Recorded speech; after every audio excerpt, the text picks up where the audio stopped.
एक नई वीडियो के साथ आज मैं फिर हाजिर हूँ, आपका होस्ट दोस्त विक्रांत जोशी आपका स्वागत करता हूँ मेरे विमान शो में। इसमें हम लेके आते हैं वर्ल्ड अफेयर्स और डिफेंस के दिन पर की टॉप खबरें। तो चलिए जान लेते हैं। जैसा आपने कहा, हमने सुना, हम आपके लिए पोलो टी शर्ट्स ले आए हैं। हालांकि अभी एक ही डिजाइन उपलब्ध है, पर बहुत बेहतरीन डिजाइन है। कलर भी एक ही उपलब्ध है, नेवी ब्लू, जो कि एवरग्रीन कलर है। अगर आपको ये टी शर्ट पसंद है तो व्हाट्सएप पे हमसे संपर्क करिए, जानिए कैसे इसकी बुकिंग की जा सकती है। केवल 599 में ये उपलब्ध है। अपनी सबसे पहले खबर की बात करेंगे तो भारत रशिया रिश्तों के लेकर आ रही है। असल में आपको पता है कि हमने रशिया को 5 रेजिमेंट का ऑर्डर दिया हुआ था, किसके? S-400 की, जिसमें से 3 डिलीवर हो चुके हैं, 2 में देरी होगी। और देरी क्यों हो रही है? क्योंकि रशिया यूक्रेन वॉर चल रही है, साथ ही साथ रशिया पे सैंक्शंस लगे हुए हैं। भारत बाकी के जो 2 रेजिमेंट है उसके पैसे ट्रांसफर नहीं कर पा रहा है, रशिया को पेमेंट नहीं कर पा रहा है, इसलिए रशिया भी भारत को दे नहीं पा रहा है। इसके बीच का रास्ता निकाला जा रहा था। कुछ लोग कह रहे थे कि भाई रुपए रूबल में कन्वर्जन करके पेमेंट की जाए, कुछ लोग कहते हैं गोल्ड में कर ली जाए, पर गोल्ड इतनी महत्वपूर्ण चीज़ है कि हमेशा देश बचा के रखते हैं। पर एक और तरीका निकाला गया है। अभी कुछ दिनों पहले ही भारत को रशिया की तरफ से, उनकी एक्सपोर्ट सेंटर की तरफ से, उनका एक रशियन एक्सपोर्ट सेंटर है, उसकी तरफ से 24 कार्गो, जो कार्गो शिप होती हैं, उसका ऑर्डर दिया गया था, जो कि गोवा शिपयार्ड लिमिटेड को दिया गया है। अब होगा ये कि जो 24 कार्गो शिप का ऑर्डर दिया गया है, इसकी जो डिलीवरी है वो 2027 तक कंप्लीट की जाएगी। पर इसी कार्गो के बार्टर प्रोसेस में अब जो 2 रेजिमेंट बची हुई थी S-400 की, वो भारत तक आएगी। साथ ही साथ इन कार्गो शिप में वो पैसे भी खपाए जाएंगे जो कि रशिया के भारत में पड़े हुए हैं। असल में जो हमसे क्रूड ऑयल रहते हैं उसका पेमेंट उनको रुपए में करते हैं, पर रुपए वहाँ पर यूज़ होता नहीं है, और ना ही हमारा जो ट्रेड है वो रशिया से ज़्यादा है। हम उनसे इंपोर्ट ज़्यादा करते हैं, एक्सपोर्ट कम करते हैं। तो ऐसा कोई सामान ढूंढा जा रहा था जिसके माध्यम से ये रुपए का जो भंडार उनका भारत के अंदर पड़ा हुआ है वो इस्तेमाल किया जा सके। अब ये जो कार्गो शिप है ये इन्हीं पैसों से खरीद लिए जाएंगे। साथ ही साथ इनमें उसका पेमेंट भी मान लिया जाएगा जो कि 2 रेजिमेंट हमें S-400 के पहुंचाने हैं, रशिया के द्वारा हमें भारत को पहुंचाए जाने हैं। तो एक अच्छी चीज़ को माना जा सकता है। बार्टर प्रोसेस के तहत ये चीज़ें की जा रही हैं, पर बहुत लंबे समय तक ये नहीं किया जा सकता है, क्योंकि रशिया के पास ऐसा कोई ऑप्शन नहीं है कि भारत से वो बहुत ज़्यादा सामान खरीदे, क्योंकि भारत मैन्युफैक्चरिंग में रशिया से तो पीछे ही है, या ऐसी कोई स्पेशल चीज़ भी नहीं बनाता जो कि हम रशिया को बहुत ज़्यादा संख्या में बेच सकें। तो इन सब चीज़ों में रशिया के द्वारा काम चलाया जा रहा है। बात कर लेते हैं CRPF के कोबरा कमांडोज की, जिसको कि कश्मीर में कुछ महीनों की ट्रेनिंग देने के बाद डिप्लॉय किया गया था।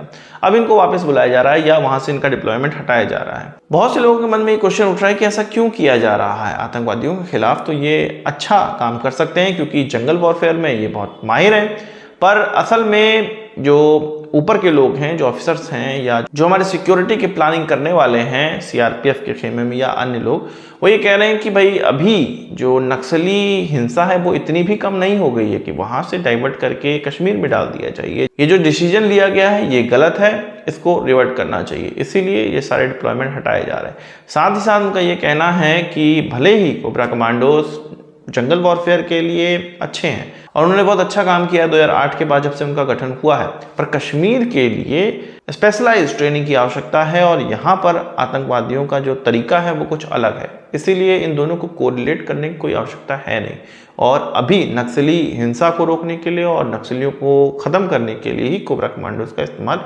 किया जाना चाहिए, इसीलिए उनका डिप्लॉयमेंट अब हटाया जा रहा है। आपका इस चीज़ पर क्या कहना है कमेंट बॉक्स में ज़रूर बताइएगा।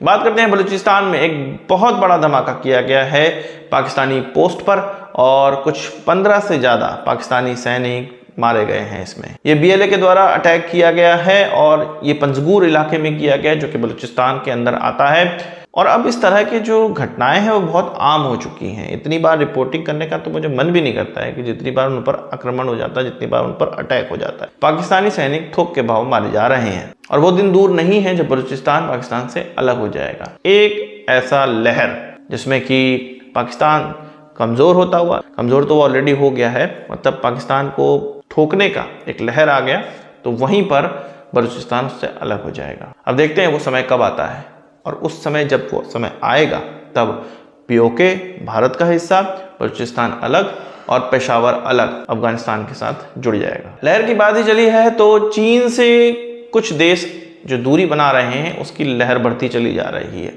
अभी हम लोगों ने देखा था कि चीन कई देशों को परेशान करता है और चीन से खिन्न होके बहुत से देश वेस्टर्न की तरफ देख रहे हैं या जापान की तरफ देख रहे हैं। इनमें एक और देश फिलीपींस, जो कि कई बार अभी सुर्खियों में बना हुआ भी है, भारत से ब्रह्मोस भी खरीद रहा है। साथ ही साथ चीन के खिलाफ जो साउथ चाइना सी में चीन की एट्रोसिटीज जो उन पर बढ़ती चली जा रही है, उसका सामना भी कर रहा है, उसका विरोध भी कर रहा है। अब इस विरोध में एक नई कड़ी जुड़ गई है, बॉर्डर रोड इनिशिएटिव, जो कि फिलीपींस जिसमें उनका भागीदार था, उसने कहा है कि भैया अब हम चीन के साथ बॉर्डर रोड इनिशिएटिव में भाग नहीं लेने वाले हैं। इसके दो कारण माने जा रहे हैं। एक तो 6 साल तक एक ऐसी गवर्नमेंट चली जो कि चीन के साथ मिलकर थी और साउथ चाइना सी में चीन को एक तरह से गिफ्ट में दे दिया था उन्होंने अपना इलाका, और इसके बदले में पैसे उनको मिलते थे। बेल्ट एंड रोड इनिशिएटिव के अंडर ये कहा गया था फिलीपींस से कि बहुत बढ़िया चमका देंगे तुमको, जैसे कि पाकिस्तान को कहा गया है। पाकिस्तान तो फंसा हुआ है, पर सभी पाकिस्तान जैसे बेवकूफ़ होते नहीं हैं। फिलीपींस को ये समझ में आ गया कि चीन के द्वारा ये सारी चीज़ें नहीं की जाएंगी और साउथ चाइना सी में उल्टा फिलीपींस की काफ़ी जो क्षेत्र है वो चले जाएगा। ये चीज़ उनको समझ में आते ही उन्होंने अब वेस्टर्न कंट्रीज़ और जापान का रुख कर लिया है, और साथ ही साथ जापान से द्वारा खरीदे गए रडार भी साउथ चाइना सी में अपने एरिया के आसपास वो लगा रहे हैं ताकि चीन की जो गतिविधि है उस पर नज़र रख सके। तो फिलीपींस अब धीरे धीरे हमें समझ में आ रहा है कि उभर रहा है चीन के खिलाफ, और इसीलिए घातक हथियार भारत से खरीद भी रहा है। बात कर लेते हैं हिजबुल्लाह के चीफ की, जो कि लेबनान में है, एक ऐसा आतंकवादी ग्रुप जिसको कि ईरान सपोर्ट करता है। हिजबुल्लाह के चीफ ने ये कहा है, मतलब बहुत सी चीज़ें कही कि हम इजराइल को ये कर देंगे, वो कर देंगे, यहाँ मार देंगे, वहाँ मार देंगे। हमने 8 तारीख से ही इस युद्ध को ज्वाइन किया हुआ है। अब वो अरब वर्ल्ड को सलाह देते हुए भी कह रहे हैं कि भैया तुम अपने लोगों को लड़ने नहीं भेज सकते हो, इस लड़ाई में पार्टिसिपेट नहीं कर सकते हो, तो सीज फायर के लिए तो कम से कम काम कर सकते हो, एटलीस्ट इतना काम तो कर ही सकते हो। मतलब एक तरफ से तुमको लड़ना भी है और एक तरफ से तुम्हारी हालत भी खराब हो रही है कि भाई सीज फायर कर दो, सीज फायर कर दो। अरे भैया जब तुम्हें लड़ना है तो लड़ो, आर पार करो, और रोज रोज का क्या टंटा पालना। जिस तरह से इजराइल सीधे आर पार की बात करता है, असल में ये सब ऐसे नपुंसक लोग हैं या टेररिस्ट एक्टिविटी करने वाले जिनको कि एक बार ये किसी को धोखे से मारकर भाग जाते हैं, उसके बाद बोलते हैं अरे इसने तो मुझे पीट दिया, इसने तो मुझे पीट दिया। उसके बाद फिर कभी 1-8 साल बाद फिर जगते हैं, फिर किसी को थोड़ा सा मार के आ जाते हैं, और फिर जब वो पीटने आते हैं फिर बोलते हैं पीट दिया पीट दिया। सीज फायर नहीं, सीधे आर पार की लड़ाई होनी चाहिए। आज की इस वीडियो के लिए बस इतना ही। आशा करता हूँ वीडियो पसंद आया होगा। आपको एक बड़ा हमसे जोड़ देंगे। इस वीडियो संबंधित सवाल से चाहो कमेंट बॉक्स में जोड़ लीजिएगा, और यदि आपने हमारा चैनल सब्सक्राइब नहीं किया उसे भी कर लीजिए, क्योंकि हम वीडियो लाते रहते हैं। नमस्कार, थैंक यू, जय हिंद।